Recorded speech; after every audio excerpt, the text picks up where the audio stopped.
తీసుకుపోనియొద్దా? తెలంగాణ అవినీతిని అంతం చేయొద్దా? ఏం చేయమంటారు? 10 ఏళ్ళు మీరు కనీసం, నేనైతే మీరు ఓటమికి కనీసం 2 సంవత్సరాల ప్రెస్ మీట్ పెట్టరు. వీళ్ళు మామూలుగా వీళ్ళు మొత్తం ఎందుకు ఓడిపోయామని దాన్ని సమీక్షించుకుంటూ కూర్చుంటారన్న. అరే మా ఆగం పాడుగాను రోజు ఒక ప్రెస్ మీట్, ప్రతిరోజు ప్రెస్ మీట్ సార్. దేనికి? ఏం చేస్తారు సార్ మీరు? మీరు ప్రగతి భవన్ నుంచి వెళ్ళిపోయిన రోజు నుంచి ఈ రోజు వరకు చూస్తున్నా మీరు ఆ టీఆర్ఎస్ భవన్లో కూర్చొని ప్రెస్ మీట్లు పెట్టుకోవాల్సిందే. రాబోయే 10 ఏళ్ళు, రాబోయే 10 సంవత్సరాలు మీరు టీఆర్ఎస్ భవన్లో ప్రెస్ మీట్లు పెట్టుకోవాల్సిందే. మీరు ఈ ప్రజా ప్రభుత్వాన్ని చూసి కుళ్ళుకోవాల్సిందే. ఈ ప్రజా ప్రభుత్వం గురించి మీరు రోజు బాధపడాల్సిందే. మీరు ఏ విధమైన చేయలేరు. అధికార నియామకాల్లో కూడా సమాజం పాటించింది మా ప్రభుత్వం.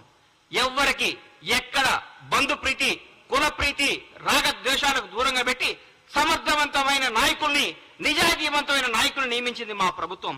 సగర్వంగా చెప్పుకుంటున్నాం. ప్రజల స్వేచ్ఛావాయువు పీల్చుకుంటున్నారు. అబ్బా ఎంత హాయిగా ఉందరా, బ్యూటీ ఆఫ్ డెమోక్రసీ ఎంత బాగుందిరా, కాంగ్రెస్ ప్రభుత్వం ఎంత పరిపాలిస్తుందిరా, ఇందిరమ్మ రాజ్యం అంటే ఇదే కదా, సోనియమ్మ కన్న కళ్ళు ఇదే కదా, సోనియమ్మ అందుకనే కదా తెలంగాణ రాష్ట్రాన్ని ఇచ్చింది, మన్న పరిపాలించుకోవడానికి కదా తెలంగాణ ఇచ్చింది మాట్లాడుతున్నాం.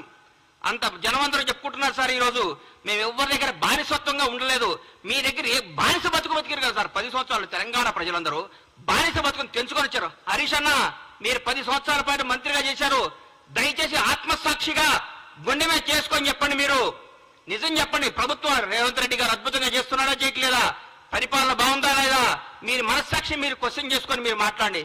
ప్రతిరోజు ఏదో విమర్శించాలి. ఎందుకు ఇస్తారు సార్ మీకు ఎంపీ సీట్లు? ఒక్క సీటు కూడా టీఆర్ఎస్ గెలవు, బీఆర్ఎస్ గెలవదు. ఈసారి నేను చెప్తున్నా, రాసుకోండి. ఒక్క సీటు కూడా గెలవదు.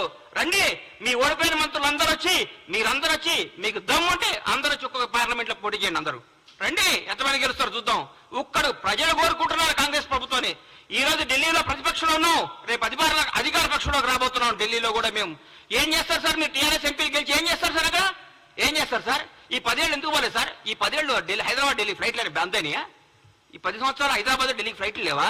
ట్రాన్స్పోర్ట్ అయినా ఆగిపోయిందా? ఈ 30 రోజు నుంచే ట్రాన్స్పోర్ట్ వచ్చిందా? మీ ముఖ్యమంత్రి గారు ఎన్నిసార్లు కలిచారు సార్?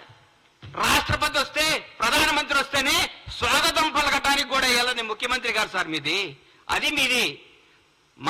మా ముఖ్యమంత్రి గారు, మాజీ రాష్ట్రపతి గారు వస్తే పోయి పలకరించి నమస్కారం పెట్టి ఆయన సంస్కారం చాటుకున్న గొప్ప నేత రేవంత్ రెడ్డి గారు.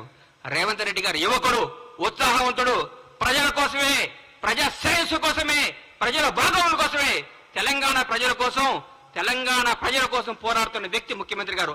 ఆయనను పట్టుకొని ఆయన పిసిసి అధ్యక్షుడిగా ఉన్నప్పుడు ఏం చేశారు, పిసిసి అది లేనప్పుడు ఏం చేశారు? విమర్శిస్తారు సార్, విమర్శిస్తారు. ప్రజలు ఒప్పుకున్నారు.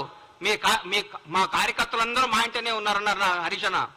10 సంవత్సరాల ప్రతిపక్షంలో ఉన్నా కానీ కాంగ్రెస్ కార్యకర్తలందరూ కాంగ్రెస్ లో ఉంటారు.